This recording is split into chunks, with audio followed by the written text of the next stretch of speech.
ಪೂಜೆಗೆ ಬಳಸಿರುವಂತಹ ಹೂಗಳನ್ನ ನಾವೇನ್ ಮಾಡ್ಬೇಕಾಗುತ್ತೆ? ಭಕ್ತಿಯಿಂದ ಮತ್ತೆ ಸಾಕಷ್ಟು ದುಡ್ಡು ಖರ್ಚು ಮಾಡಿ ಕೂಡ ಎಷ್ಟೊಂದು ಹೂವುಗಳನ್ನ ತರ್ತೀವಿ, ದೇವ್ರಿಗೆ ಪೂಜೆ ಮಾಡ್ತೀವಿ, ಇದ್ ಮಾಡ್ತೀವಿ. ಆಮೇಲೆ ಆ ಹೂವನ್ನ ನಾವ್ ಏನ್ ಮಾಡ್ತೀವಿ ಅನ್ನೋದು ಇಂಪಾರ್ಟೆಂಟ್ ಆಗುತ್ತೆ. ಆ ಹೂವನ್ನ 90% ಜನ ಏನ್ ಮಾಡ್ತಾರೆ ಅಂದ್ರೆ ಅದನ್ನ ತಗೊಂಡೋಗಿ ಕಸಕ್ ಹಾಕ್ತಾರೆ. ಕಸಕ್ಕೆ ಏನಕ್ಕೆ ಹಾಕ್ತಾರೆ, ಅವ್ರಿಗೆ ಬೇರೆ ಏನ್ ಮಾಡ್ಬೇಕು ಅಂತ ಗೊತ್ತಿಲ್ಲ. ನಮ್ಮ ಭಕ್ತಿಯನ್ನ ನಾವು ದೇವ್ರಿಗೆ ಹೂವದ ಮೂಲಕ ಅರ್ಪಿಸ್ತೀವಲ್ವಾ, ಪುಷ್ಪ ರೂಪೇಣ ಸಮರ್ಪಿತಾಮ್ ಅಂತ ಹೇಳ್ತೀವಿ. ಹಾಗಾಗಿ ಈ ಹೂವಿನ ರೂಪದಲ್ಲಿ ನಾವು ಸಮರ್ಪಿಸಿರುವಂತಹ ನಮ್ಮ ಭಕ್ತಿ ಇರ್ಬೋದು, ನಮ್ಮ ಭಾವನೆ ಇರ್ಬೋದು, ನಮ್ಮ ಪ್ರಾರ್ಥನೆ ಇರ್ಬೋದು, ಎಲ್ಲವನ್ನು ನಾವು ದೇವರ ಮೇಲೆ ಹಾಕಿದಾಗ ಅಲ್ಲಿ ಒಂದು ಎನರ್ಜಿ ಎಕ್ಸ್ಚೇಂಜ್ ಆಗಿರುತ್ತೆ. ನಾವು ಅನ್ಕೊಂಡಿದ್ದು ದೇವ್ರಿಗೆ ತಲುಪಿರುತ್ತೆ.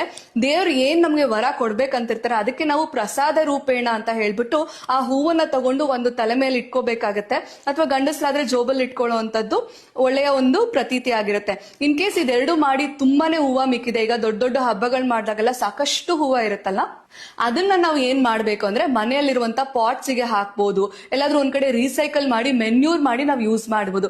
ಏನಕ್ಕೆ ಅಂದ್ರೆ ಆ ಒಂದು ಶಕ್ತಿ ದೇವ್ರ ಹತ್ರ ಇಟ್ಟು ತೆಗೆದಾಗ ಅದ್ರಲ್ಲಿ ಬಂದಿರುವಂತ ಒಂದು ಪಾಸಿಟಿವ್ ಎನರ್ಜಿಯನ್ನ ನಾವು ಮೆನ್ಯೂರ್ ಆಗಿ ಕನ್ವರ್ಟ್ ಮಾಡಿದಾಗ ಅದು ಸ್ಟಿಲ್ ನಮ್ಮ ಮನೆಯಲ್ಲೇ ಇರುತ್ತೆ. ಅದನ್ನ ಬೇರೆ ಬೇರೆ ಗಿಡಗಳಿಗೆ ಹಾಕಿದಾಗ, ಮನೆ ಸುತ್ತ ಹಾಕಿದಾಗ ಕೂಡ ಎಲ್ಲಾ ಕಡೆ ಆ ಒಂದು ಪಾಸಿಟಿವ್ ಎನರ್ಜಿ ವೈಬ್ರೇಷನ್ ಸ್ಪ್ರೆಡ್ ಆಗುತ್ತೆ. ಯಾವುದೇ ರೀತಿಯಾದಂತ ನೆಗೆಟಿವಿಟಿಗೆ ಮನೆಯಲ್ಲಿ ಜಾಗ ಇರೋದಿಲ್ಲ.